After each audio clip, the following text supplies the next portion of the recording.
O começo é turvo, né? O começo é turvo, ele... Consigo lembrar da onde. Exatamente. Eu lembro de uma Mas vez. é isso aí, o primeiro que foi o manifesto lá do... Foi, o primeiro foi o Aí manifesto. fui imprimir o manifesto, aí... Bom, aí vamos fazer agora um por mês de alguém. Mas quem inventou o nervótico? Primeiras impressões das coisas. Sim. Tinha um monte de gente mais. Simone também. Lembra Muita coisa quando meio a gente canalizou. foi num jantar no apartamento da Vera? Foi um cometa, Foi a- durou uns 2, 3 anos e desmanchou-se no ar.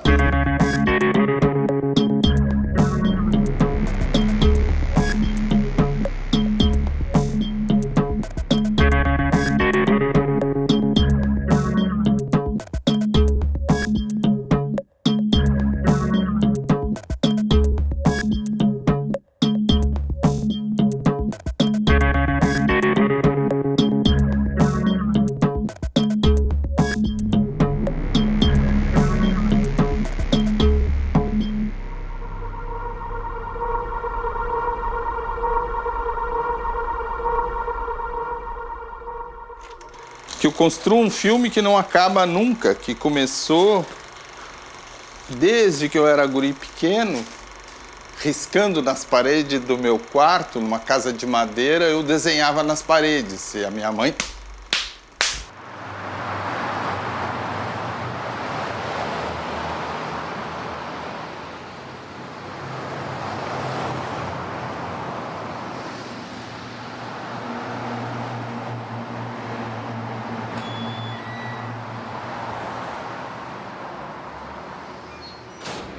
É o olho, vamos dizer, o olho atento, é o olho ligado, é o olho assim vermelho, assim, subentenda-se.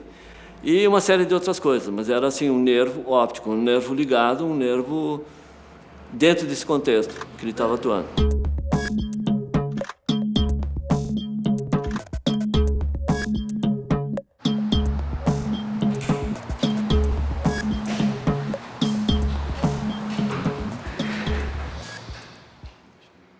A imagem faz parte de uma extensão de pensamento, né? Então, eu estou sempre na frente da imagem em si. Eu trabalho muito construindo imagem.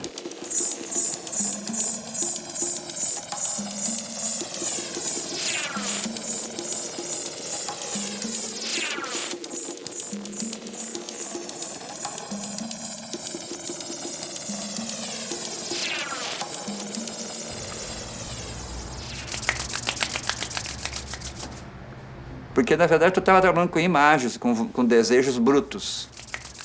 Comecei a me dar conta que o corpo ele funcionava como um meio expressivo também.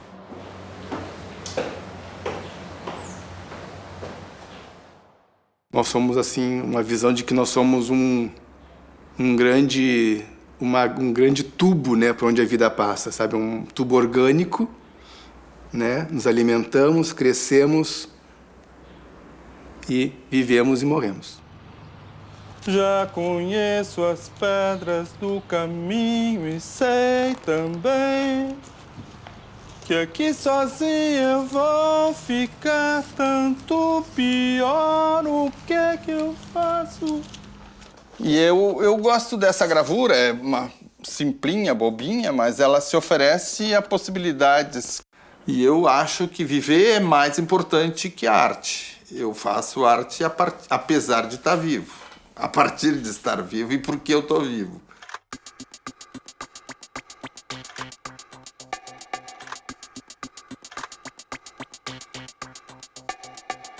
Eu considero toda essa época como uma época assim de abrir uma trilha mesmo. A gente ia de facão, na verdade. Isso que foi interessante.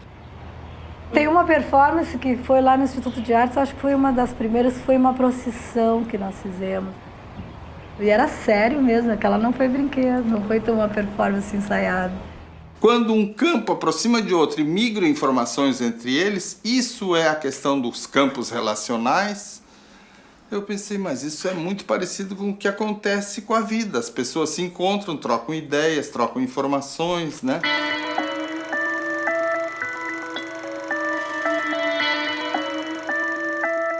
A gente tinha uma intensidade que era muito doida. Assim como tinha essa sintonia cósmica, a gente tinha uma sintonia de intensidade entre a gente. Fogo, água, terra, ar. Né?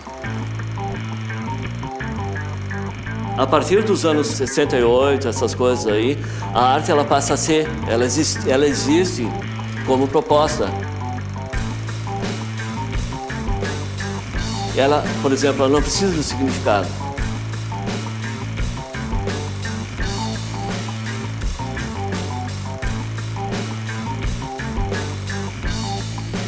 Tá, mas o que é isso? Tá, mas, arte conceitual, arte conceitual. Aí tu começa a refletir, tá, tu tem que pensar, tu tem que botar a palavra, tu tem que botar a frase, tu tem que narrar também com o pensamento e concretizar com o pensamento. Aí tu acopla, tu faz relação com a imagem. Era a visão, né? Artes visuais, né? No fundo, tudo através do olho. Com já uns 18, 17 anos, comecei a deixar a minha unha crescer para fazer uma grande obra com ela. Me achei, né? Me achei na Boa de Arte. Aí, essa unha eu guardo até hoje, no meu relicário aqui. E eu fazia esse tipo de coisa. Peguei uma foto minha de nenê, né? Aplicava a unha onde ela existia naquela época e documentava. Então, eu era o ator, assim, vamos dizer assim, né? Pra ele montar as montagens. Me lembro repolho, assim, me vestiu de repolhos, assim. Super 8, aí fazia as ações, as coisas, e eu fazia tipo, os gestos que ele queria fazer e tal.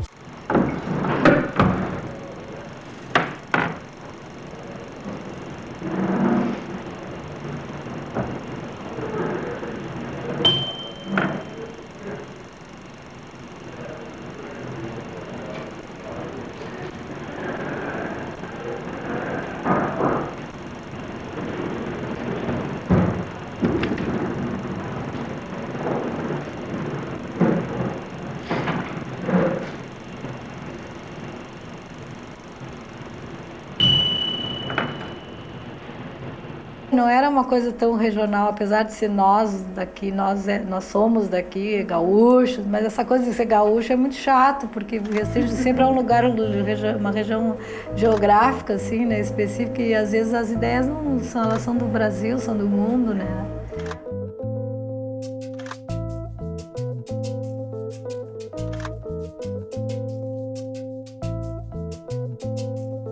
Todo mundo procurando uma linguagem nova, querendo utilizar o que estava acontecendo, que era a ascensão da fotografia, né? Depois de ver o blow-up, todo mundo enlouqueceu também, quer dizer, essas coisas todas.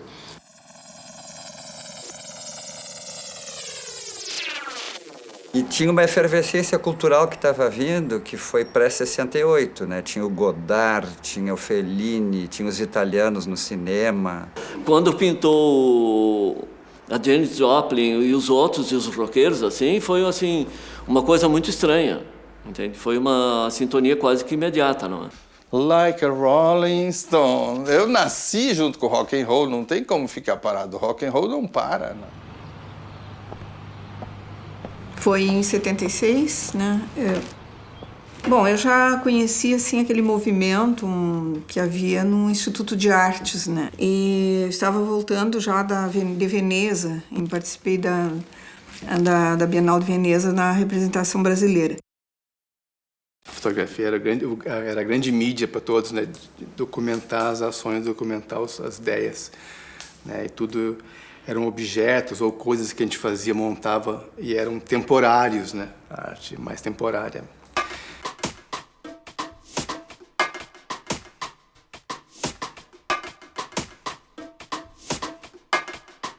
Teve uma reunião e o pessoal convidou uma série de pessoas e eu estava junto. E eu, assim, como uma pessoa, assim, vamos dizer, menos madura para isso, para enfrentar o que eles estavam propondo, eu me assustei na época, assim, foi.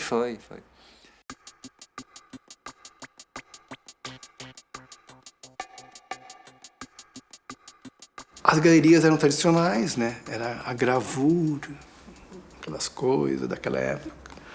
E nós tínhamos uma outra linguagem que não tinha, obviamente, um objeto comercial para vender, né? Este original aqui, que é, vamos dizer assim, uma pintura pintura sobre uma folhinha. A arte também pode ser mercadoria. E nós éramos contra isso, que a arte fosse mercadoria. Que a gente não é contra a venda, né, da obra de arte, mas que a gente não queria mesmo é que o mercado conduzisse isso, né? Essa coisa de fazer porque tem um comprador, né?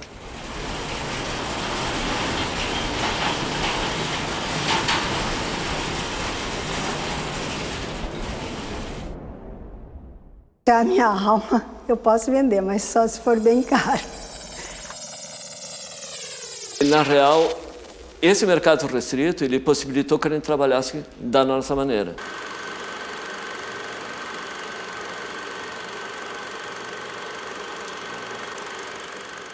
Fez aquele marco, fazer o manifesto, né? Então, é bem coisa de movimento artístico, né? Fizemos a Santa Ceia, né? Colocamos o manifesto lá no tripé e registramos, né? A partir de agora existe esse grupo de artistas.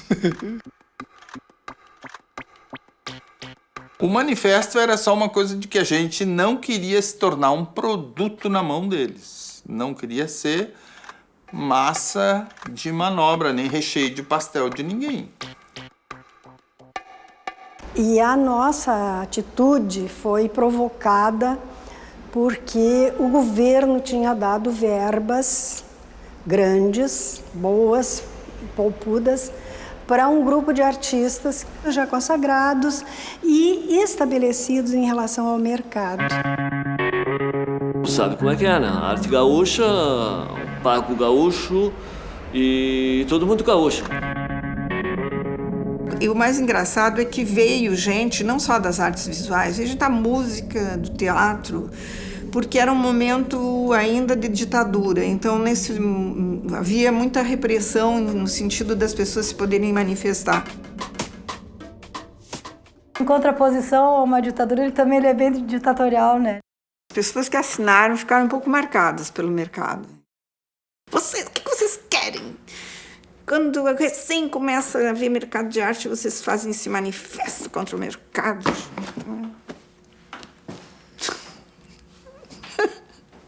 Mas I don't regret. Eu não sei, as coisas iam acontecendo, elas não eram muito... Não existia uma preocupação de ir atrás de alguma coisa.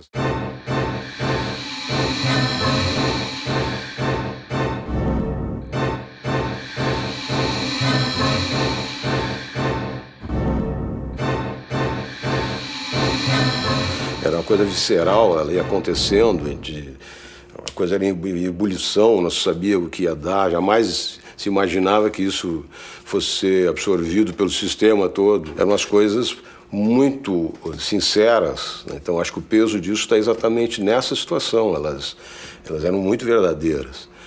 Então, tanto que, pelo menos da minha parte, eu tentava deixar o menos intelectualizado possível. A gente fez aquele evento em Alegrete, era um grupo de artistas que tinha feito um auê aqui e não sei por que Cargas d'Água nos convidaram para inaugurar o Centro Cultural de Alegrete. Montamos a exposição, teve a inauguração, a vernissagem, foi maravilhosa, e no outro dia a gente fez um grande evento com a população, então. Todo mundo participou junto e nós fizemos uma espécie de um happening, que era outra coisa que também estava muito acontecendo no mundo, né? Então, foi uma coisa meio assim como se fosse a serpente, fizemos coisas, roupas, tecidos e foi feito um cortejo, então, com essa serpente pelas ruas.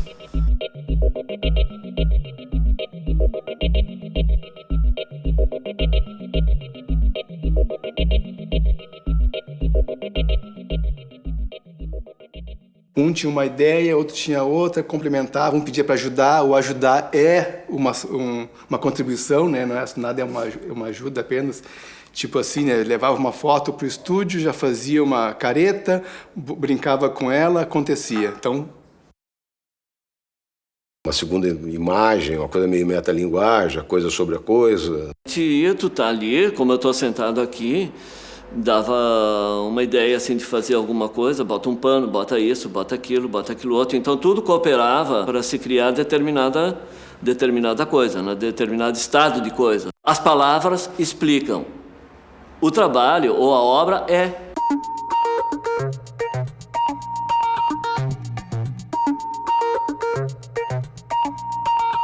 Se procuravam as coisas mais imediatas nos cotidianos, exatamente para levar a esse tipo de concepção, né, de visual, né, sobre o que se faz do dia a dia. Roupa é um bom suporte. Aí tive assim os sites, ok. Comprava as roupas e tinha minhas ideias, aí eu fiz e virei o bolso para baixo, né, porque é o bolso triste, bolso sem dinheiro.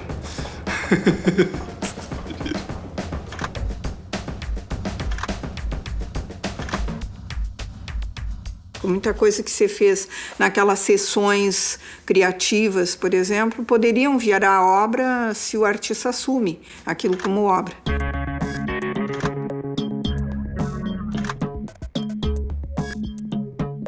Não a questão da imagem em si, mas a diferença, por que uma coisa é e a outra não.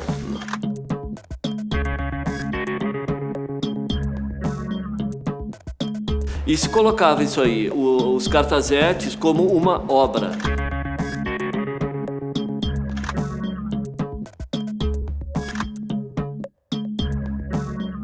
O natural e o racional, sabe? O instinto e a razão, né? Então eu tinha o meu foi o do olho, que eu desenhei então um círculo com o meu olho e uma linha reta. Para surpresa minha, estava em Barcelona, no MACBA. Na coleção dele estava esse nervo óptico. Esse trabalho, na real, é uma aparição que teve... Uma aparição documentada. Foi lá em Viamão, na época que a gente era mais ou menos, vamos dizer assim, jovem. Reuníamos para discutir que tamanho, que tipo de letra, mas era uma coisa que não terminava nunca. Mas tinha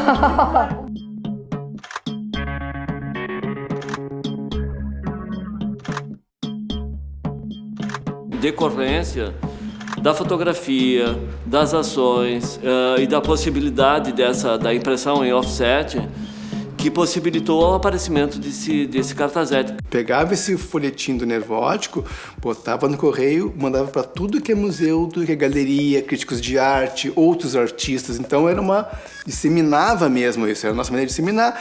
E vinha essa resposta, né? Sobre os 4 elementos: o fogo, o ar, a água e a terra. Como eles estavam posicionados no meu mapa, né? Aquelas fotos que eu acho que são das melhores que eu consegui fazer, foi por acaso, aquelas do Onaice. Aquelas fotos foram com câmera na mão, mas tinha uma luz. Uma luz.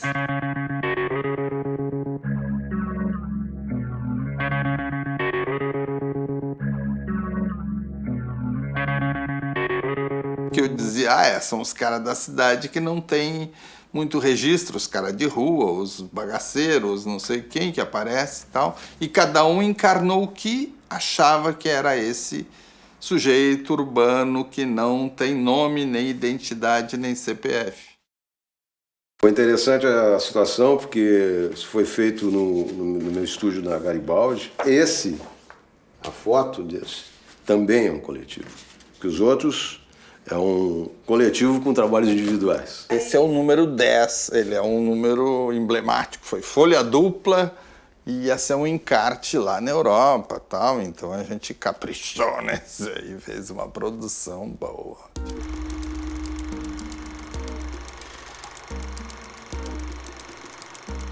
Taquara. Não sei como é que a gente se sentia numa Kombi ou numa coisa assim. Que eu posso dizer que depois que me fundiu o motor da Kombi uma vez, antes de sair... A gente pegou a estrada para Taquara e fomos registrando em filme, então. A viagem foi assim... Chegava, achava uma casa interessante, pessoas interessantes, íamos lá, conversávamos com ela.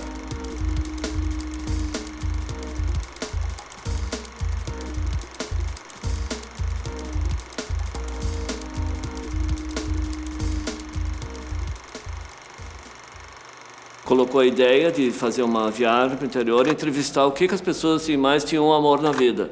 Ou objetos, vamos chamar assim, objetos amorosos, assim, uma coisa assim, né?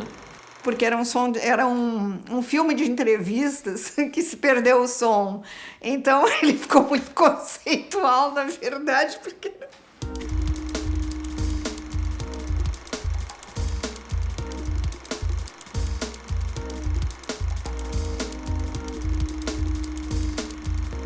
A gente montou cenas filmadas e algumas fotos fixas. Assim, um pouco a moda francesa da Nouvelle Vague, né?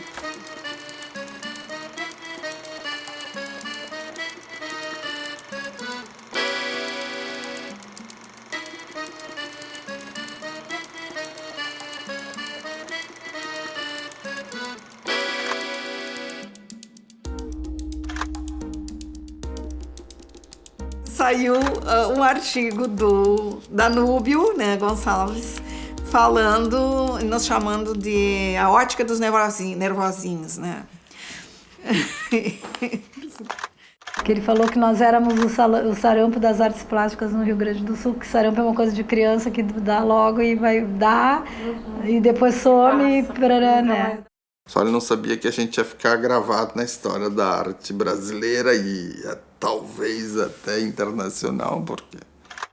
E aí, então, nós resolvemos fazer uma foto, todos pintadinhos, e mandar para o Ateliê Livre. A gente queria mesmo que todo mundo ficasse sabendo que a gente estava mandando aquela foto com dedicatória para o Danúbio e tal. Aí ele agarrou a foto e manipulou ela de uma maneira assim, pintou guampinhas e mandou de volta para nós. A gente sempre teve trabalhos que engasgavam na garganta do público e aí... Esse era o nosso trunfo, né? Enfants Terribles As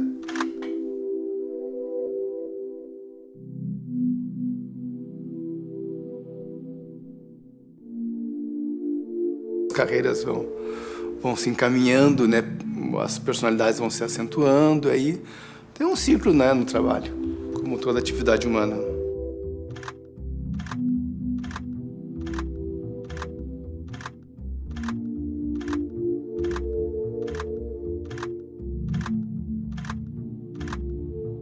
Eu vi que a história da arte carimba quem se apresenta. No fim, quem faz um artista, se não o próprio nariz e a pretensão dele?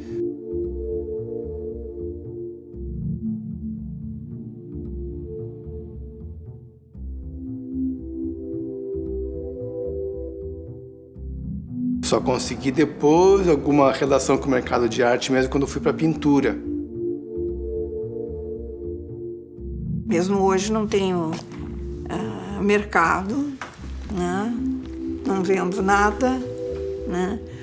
E também não tenho galeria que me represente. Mas também já, na minha idade, isso já não tem a menor importância, sabe? E acredito que quase todos têm essa linha não alterada, né? Acho que todo mundo continua sendo a mesma coisa, né? Um pouco mais descascado.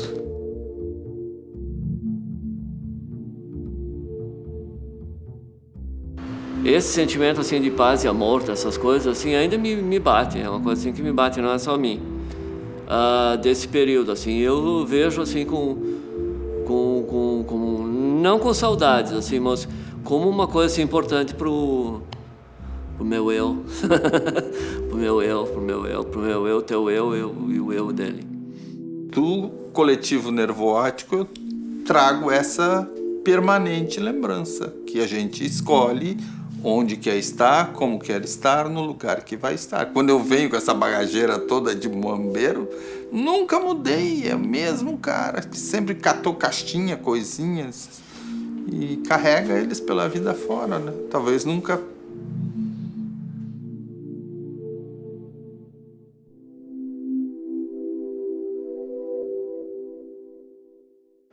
Não, olha, quando eu olho pra trás, assim, nossa, como a gente era doido.